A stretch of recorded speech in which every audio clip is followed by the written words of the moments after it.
Hey guys, this is Michael with Quiet Lawn. Hope you're doing well.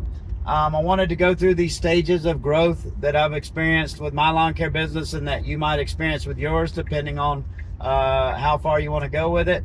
But the first stage of growth for all of us is going to be as a solo operator. Well, most of us. There might be people going into this business that have money or that already have other businesses that might hire employees. But in general, for 99% of us, we start this business, we have very little.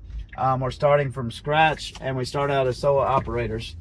Solo operator is when you're a solo operator just starting out, it's a fun and exciting time because you're very passionate about your business. It's also very stressful because you're trying to figure stuff out. You're learning, first off, you're learning all of your technical skills. So, maybe you didn't come from a background of already doing lawn care or pest control or whatever service you offer, or, you didn't offer it in the way you do. So a lot of the time as a solo operator is going to be you out in the field, learning how to perfect your skill set, learning how to do it as efficiently as possible. Because that's a big thing. All of us have mowed grass before. We've mowed our own lawns, or most of us. It's very different to mow your own lawn or maybe mow a couple of lawns on the side. And it's very different to do that than to get into business and have to figure out how to efficiently mow, 10, 15, 20 lawns a day. So, a lot of the learning curve as a solo operator is just learning to get really good at the skill set, getting all that down, getting efficient, learning the best tools to use. A lot of it is trying to figure out how to get customers. That's the biggest challenge when you start out. A lot of us, most of us don't come from a marketing background. When I started out, I didn't know how to get customers. They didn't have nearly as many YouTube channels. I think I was watching like Jonathan from Florida Turf Pros. Thankfully, I was watching him. That was one of the best YouTube channels, but they didn't have a lot of great resources back then. A lot of these channels that we all watch now weren't around. There were only maybe a handful back in 2016 when I started watching. But I tried like everything else. I tried EDDM and wasted a bunch of money and sent out 10,000 flyers one time, which is never going to work. But I didn't know that. I'm just going out giving away free mowings or $20 mowings. I ran a special where I did like a $20 mowing, first mow, and then all you get with that is you get a bunch of people with a half-acre lawn. They want you to come out there and spend 2 hours mowing their grass, and then they'll tell you at the end, like, oh yeah, well, we need you to mow sometime. We'll give you a call if we're out of town this summer or something like that. You just end up getting customers like that, and you end up making a lot of mistakes. As a solo operator, you don't know how to price work. Most of us we're always employees. We have no idea how to calculate costs in our business. We have no idea what it truly costs to deliver our service. We're used to making 10, 15, 20 bucks an hour, and we just think if we charge 30, 40 bucks an hour that we'll be rich, and that's just not how it works. You're losing money because you don't understand all the costs of your business. But yes, a solo operator, you're trying to pick up customers. A lot of times if you're a solo operator and you're adding lots of customers and you're one of these guys that says like, oh man, I got more work than I can keep up with, the problem is you're probably underpricing big time. You're the $20, $25 mow guy, and you're running around, and every tire kicker in the world, because they talk to each other, is calling you to mow their grass for 25, 30 bucks because you're willing to do it, and you don't understand that you're going to go out of business in a couple years when your mowers break down or your truck starts having problems because you haven't been charging enough to be able to recoup the cost of that. So, that's kind of what it's like as a solo operator. I like the good things about being a solo operator, and there's nothing wrong with doing that forever. Like, that's no problem at all. The good things about it is it's low stress as far as like compared to dealing with employees.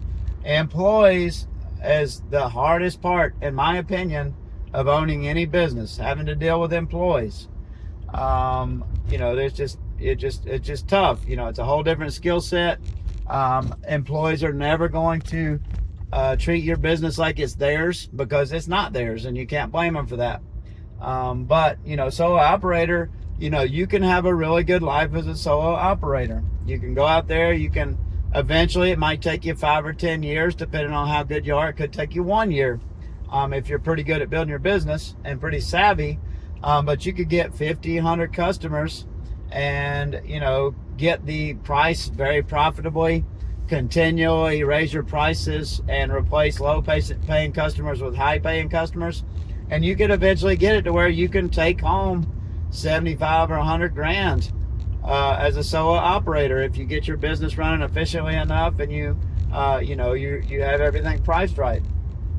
And that's a pretty good life. That could be a seasonal life where you're working your butt off for 8 or 9 months of the year, and then you're able to relax for 2 or 3 months and go on vacation. And I know several people that do that. I know a buddy of mine, Jim. He's got a fertilization weed control business, and every winter he goes and rents an Airbnb on some tropical island in the Caribbean, and he stays there for several months. And him and his wife, they love their business. They, that's what they do. They work throughout the year. They live up north, and then they go sit on an island for a few months. That's one of the beautiful things that you can do. And they have lower stress because they're not having to deal with employees. They don't have turnover. They're not having to train employees. They're not having to deal with quality issues.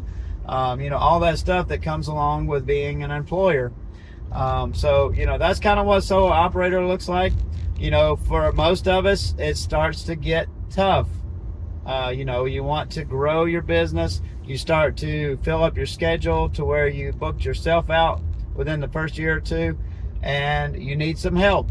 So you start looking for part-time or seasonal workers, to help grow your business and help get this work done sooner, because you start to figure out once you fill up your schedule, it gets very busy, because not only are you working full-time, 40, 50, 60 hours a week out in the field doing these jobs that you're selling, but you're also having to come back home each day and spend 2, 3, 4, 5 hours doing invoicing, billing, organizing your schedule, making your schedule, managing your customer base, calling back leads for estimates, sending out estimates.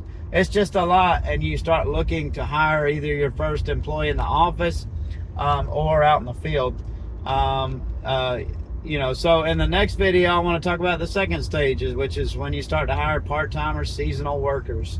Also, we own another business called Service Simplify.